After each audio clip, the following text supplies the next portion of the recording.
What's going on, guys? Cody Marchant from HideandSeek.com, and what I want to do right now is recap what went down in week number 11 on Draftkings. So this week was a little bit weird because I wasn't as confident in all of my plays as I have been like the last 3, 4, 5 weeks. So I actually played a lot less cash lineups. I brought my allocation down from 60, 70% down to 25%. I really didn't play that many lineups this week, guys. I played 2 lineups and I played, a couple $100. I think I played $400 worth this week.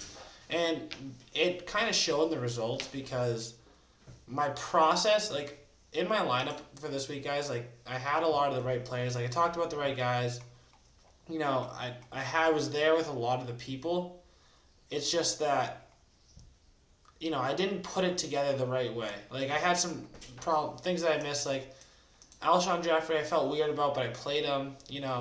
Zach Ertz, weird spot where I paid up on tight end, which I never do. It made sense, but, you can't really, you can't really know that Philly's going to come out and look like that, right? So it was just kind of one of those weeks where not everything was clicking, and I played a lot less money because of where I fell on things. Saquon and Zeke were the 2 obvious plays, but I didn't feel comfortable with any of my lineups with those 2 in, mainly because of Saquon. I felt better when I actually moved up from Saquon to Melvin Gordon. I loved Zeke a lot more than Saquon. Zeke was probably my number 1. But like I told you guys in the video, I was kind of pivoting off those main 2.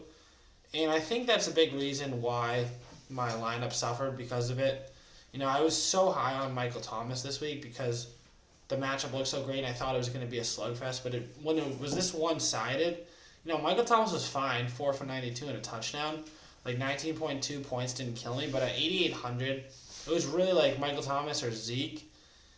And then I could have put somebody that was fine at wide receiver. I could have moved Kenny Golladay up from here. And I could have come back with another running back. I didn't, you know what I mean? I had 2 running backs in my lineup, 2 value guys. I never do that. I always have 2 studs and a value. So I kind of just got away from what I was doing, mainly to fit Zach Ertz and Michael Thomas.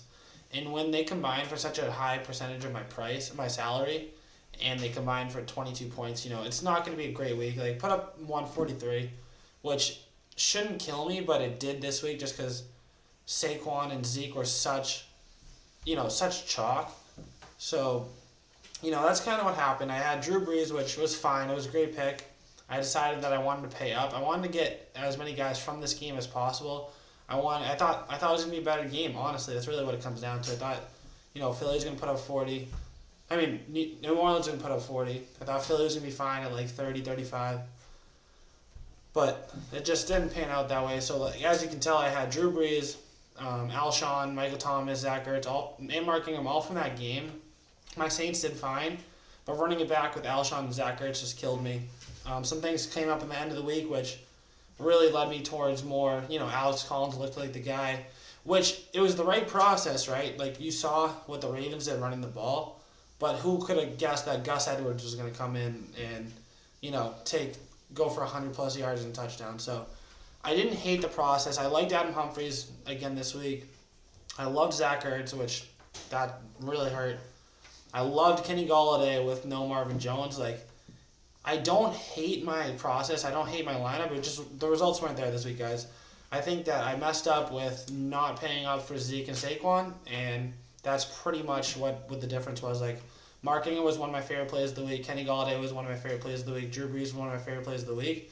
If I go way down from Michael Thomas and Zach Ertz, and I come up from Alex Collins to whoever, and Alshon Jeffrey, right? Because I'm going to go running back, flex. I would go Saquon, Zeke, Mark Ingram, and then I'd have Adam Humphries, Kenny Golladay, and super value. And then this would be lower anyway, so it wouldn't even have to be super value. It probably would have been RSJ at 2,900, who only got a point and a half, but with Saquon and Zeke in there instead, it would have been what? I would have had 170, 175-ish. So that's kind of what happened this week, guys. The article, I had the right plays in the article, so that's a good tool to use. It's just that I didn't use the right combination of guys from my article. Like, I used Drew Brees, that was nice, but then, I used Alex Collins when I shouldn't have. I used Zach Ertz when I shouldn't have. I used Alshon Jeffrey when I shouldn't have. And I skipped on a few of the studs that I should have played. So, I'm just kind of really breaking down what happened this week, guys. It was a great week of football. Like, I loved watching the games. I'm not too worried that it was a bad week here, but it doesn't discourage me because the process was fine. I just messed up personally, and I'll take full responsibility for that. So, yeah, that's what we got, guys. That's what happened last week. I got some really cool content coming out this week. I just put together my article for the Thanksgiving slate, which I'll link in this video below. I'm gonna record my video for that right now, actually, after this one. And I'm gonna also put out my first look lineup for the entire Sunday slate. Put out that article for you guys too. So it's gonna be a lot of content this week. Always love Thanksgiving. Always love the amount of football that we get. And let me know how you guys did. If you made it this far, please like the video. Subscribe to the channel. We're doing pretty good over here, guys. We're getting some more views. We're getting some more likes. Getting some more subs. So take care, and I will see you guys in the next one.